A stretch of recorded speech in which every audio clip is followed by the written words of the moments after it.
This week, Siskel and Ebert review Shirley MacLaine and Ricky Lake caught in the case of mistaken identity in Mrs. Winterbourne. Superfans Dan Aykroyd and Daniel Stern kidnap rival star Damon Wayans in Celtic Pride. And Tom Berenger takes on a classroom of troublemakers in The Substitute.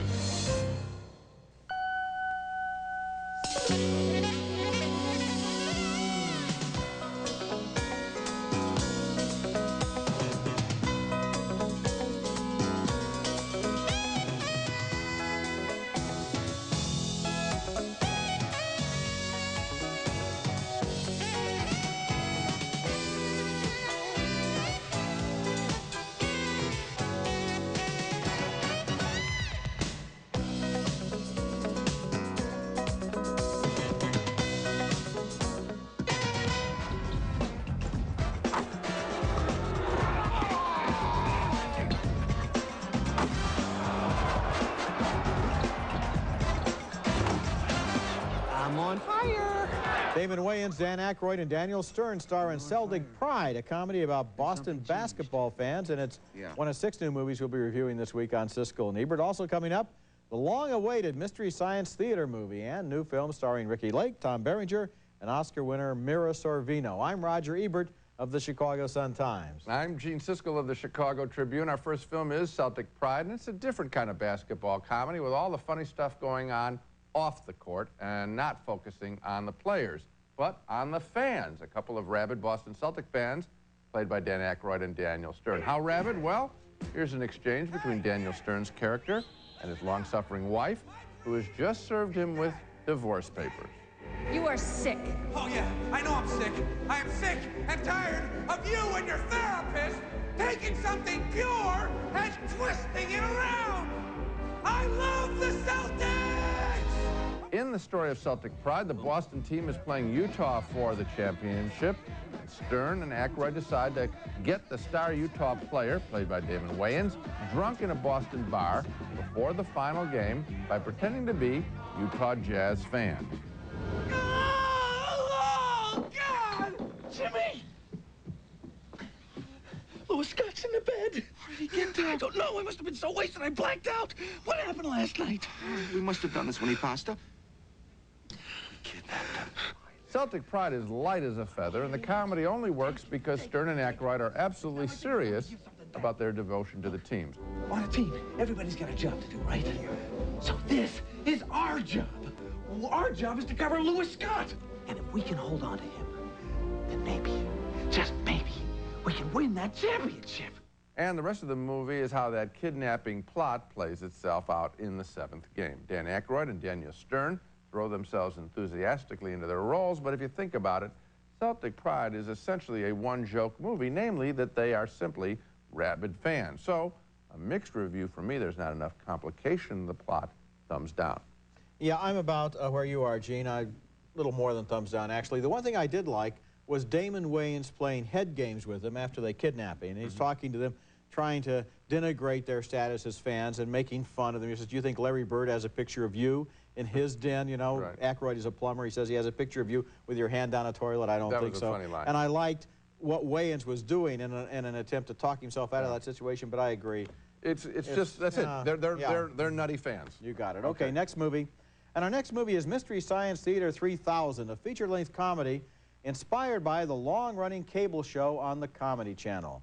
The premise behind the program is that an evil scientist hopes to rule the world by rotting our brains with bad movies.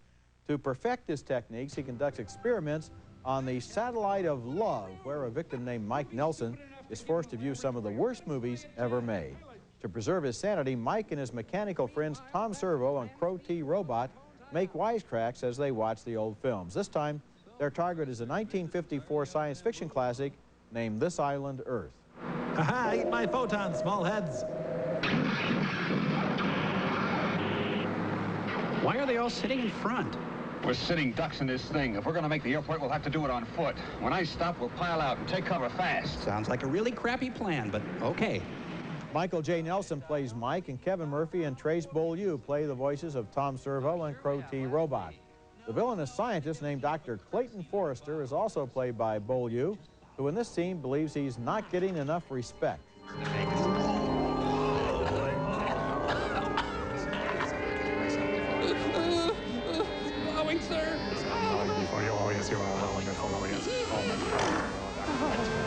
Okay, Dr. Forrester, geez. What a dickweed. The favorite targets for MST3K, as it's called, are the cheesy sets and special effects in their target movies. Now, this is what went on in Salvador Dali's head. Now I swear we parked on level C right next to... Oh. One of the reasons MST3K has been so popular, I think, is that the human and robotic filmgoers get away with doing just exactly what we like to do during a lot of bad movies, get our revenge by talking back to the screen. Stand back. Acting. I like the idea of MST3K, and I've enjoyed some of the shows, but for me the novelty wears off after a while. I wouldn't be able to watch it every week.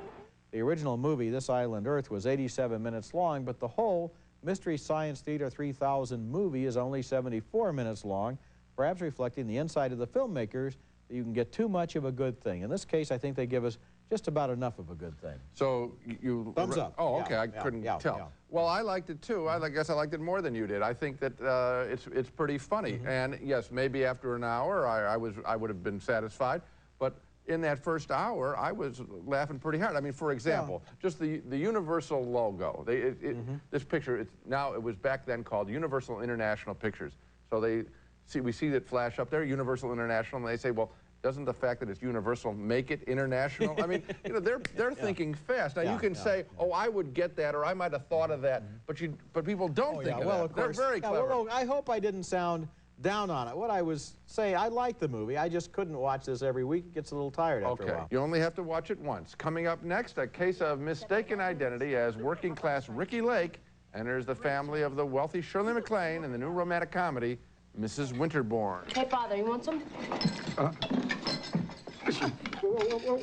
You with the hands again. That's my job, ma'am.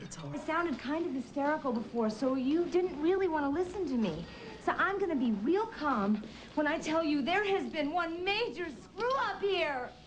That's Ricky Lake, mistaken for a wealthy man's wife in the new comedy Mrs. Winterbourne, which is pleasant but not very substantial. The story is a little bit complicated to set up, so bear with me. Ricky Lake is penniless and pregnant as the film opens.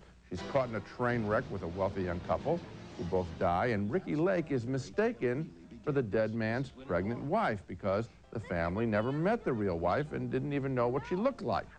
And then she's taken by the dead man's family after the train wreck, and her fortunes change radically because the dead man was loaded. Shirley MacLaine plays the wealthy matriarch of the family. She now views Ricky Lake as her daughter-in-law, and Ricky Lake plays a fish out of water in ritzy surroundings. That's nice of you, but come on, I don't belong here. I mean, look at me. I am looking at you. You're fine. This is fine? Oh, yes, one more twist, if you're still following this. The dead man has an arrogant twin brother, played by Brendan Fraser. And he suspects that Ricky Lake is an imposter. You'll have to forgive Bill. He hasn't yet mastered rudimentary conversational skills.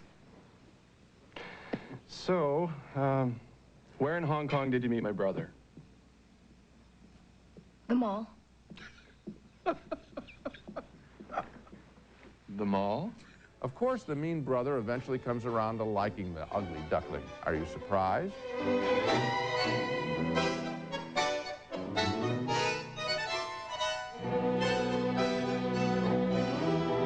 I know that a picture like Mrs. Winterbourne is supposed to be old-fashioned. It's based on a novel by Cornell Woolrich. It was first filmed in the 1950s as a melodrama, No Man of Her Own, starring Barbara Stanwyck.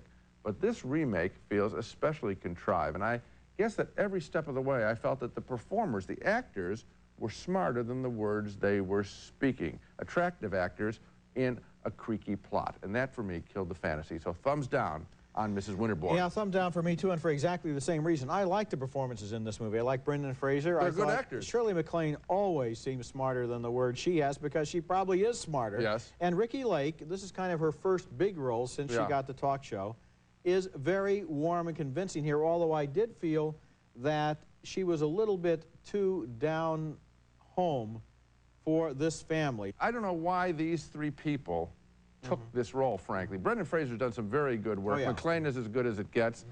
Maybe I can understand Ricky Lake's first starring role. But this plot is really beneath all of them. Okay, when we come back, soldier of fortune Tom Berenger goes undercover as the substitute.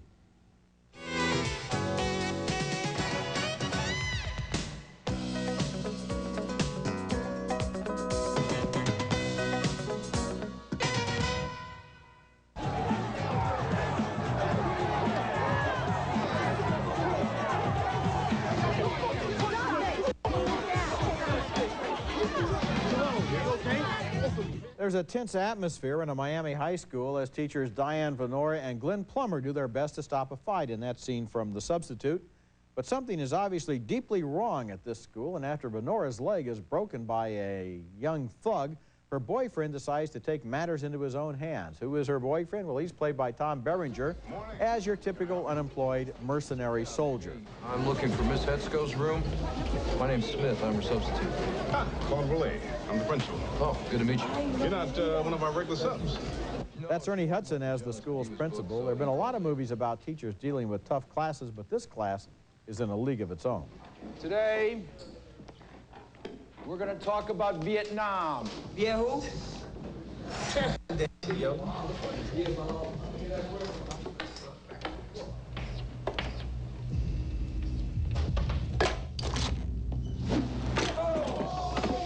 Soon it becomes clear that the school administration is hiding a massive secret and that the good guys, like the teachers played by Berenger and Plummer, might find their lives in danger if they look too deeply. Nah, I'm cool. So this is a personal mission or a joint operation between the CIA and the PTA.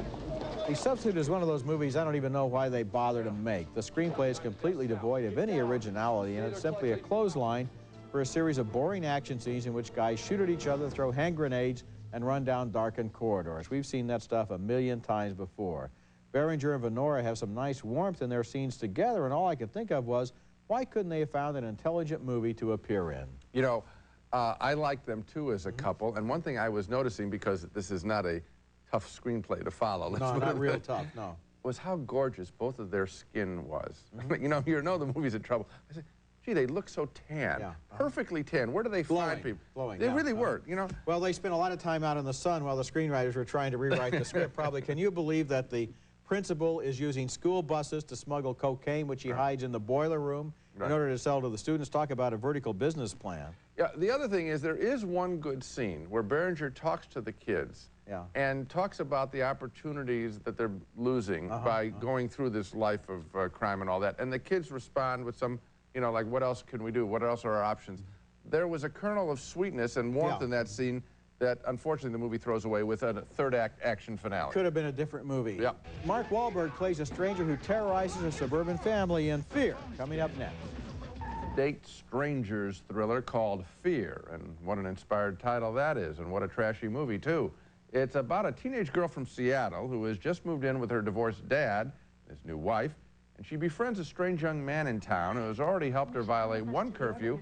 He comes over now to pick her up for a second date. Nicole! Yeah? Get me a Coke. Okay, I'll be right there.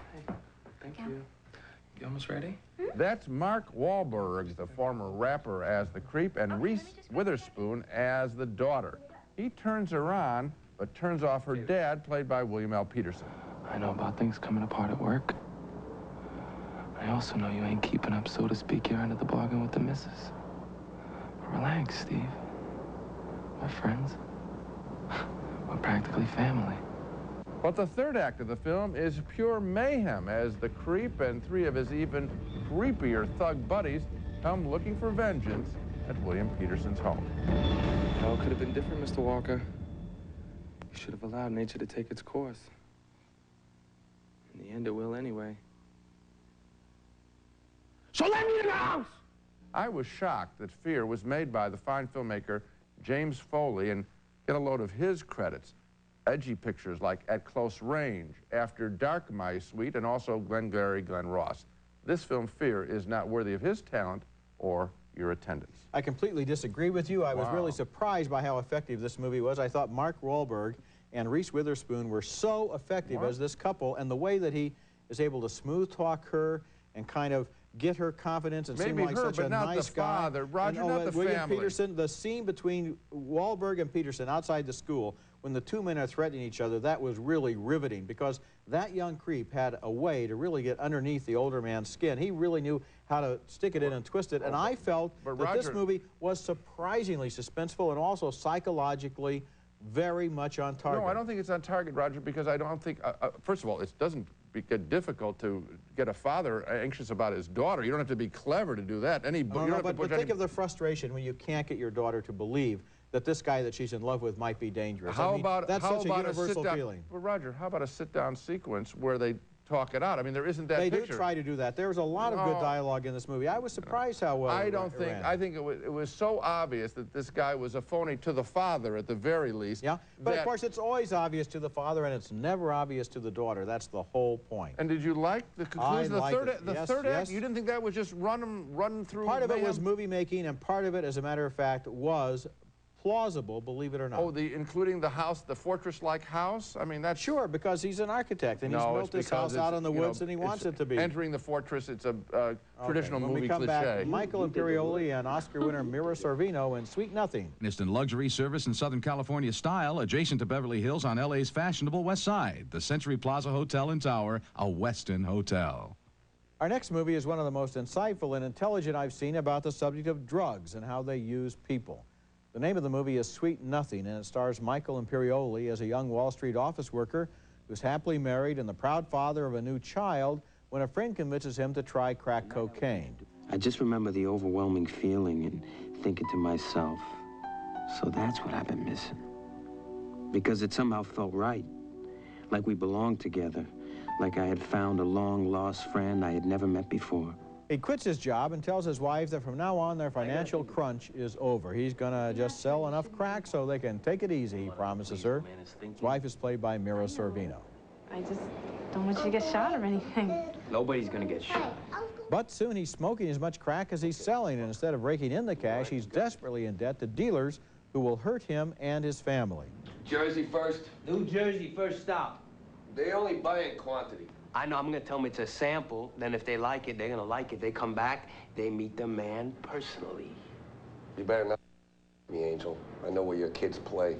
A lot of movies say they're based on true stories. All this one says is that it's based on entries found in a diary in a Bronx apartment in 1991. And somehow I believe that because Sweet Nothing has the ring of truth. It's not an action picture, doesn't glamorize drugs. It's about a long, slow slide into addiction and how its crack victim loses the love and respect of his wife, his children, his family, and finally, even himself. The performances are strong and true, and the direction by Gary Winnick finds the sadness and desperation in the soul of one more addict who has gotten trapped and doesn't even know how.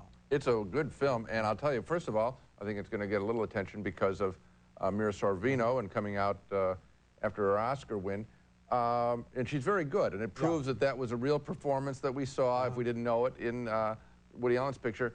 But this Michael Imperioli carries the film. It's his story, and he's really wonderful. I mean, you're fascinated by him. It's just as an introduction to an actor. I don't remember seeing him. He's been a character actor in movies before. This is his first leading role. And boy, is he equal to it. It's a very good picture. It has played off, apparently, in New York City. It's coming, I believe, next week to Los Angeles, moving out wider in Los Angeles. And I hope it gets spread around the country. This is the kind of film that can be thrown away to video if its distributor doesn't have enough faith into it. So let's encourage them to spread it around the country. What he does in this film is so interesting. I mean, it takes place over a period of 3 or 4 years. Right. It's not like it all takes place in 3 weeks. And it's about a gradual disintegration. I mean, the scene where he comes into the house and grabs the television set out of the wall while his kids are watching it, and takes the TV to sell it to get some money for crack. I mean, moments like that. Those are you know, the flamboyant moments. I want to talk about the writing of this picture. First of all, you have an addict who is an excellent writer. So he describes how it makes him feel. Yes, and those things are plausible. And so it's a smart picture about addiction. Okay, now let's take another look at the movies we reviewed this week. 2 thumbs down for Celtic Pride, the comedy about a couple of fanatic Boston fans. 2 thumbs up, though, for Mystery Science Theater 3000, the movie, the feature-length version of the TV show where the audience is actually encouraged to talk during the screening. 2 thumbs down for Mrs. Winterbourne, an old-fashioned romantic comedy, even though the actors generated a certain charm. 2 more thumbs down for The Substitute, another one of those formula action pictures where the whole plot is basically a setup for violence at the end. We split on the thriller Fear. I think it generates some genuine psychological interest in its portrait of a family under siege. Gene feels it's just predictable trash.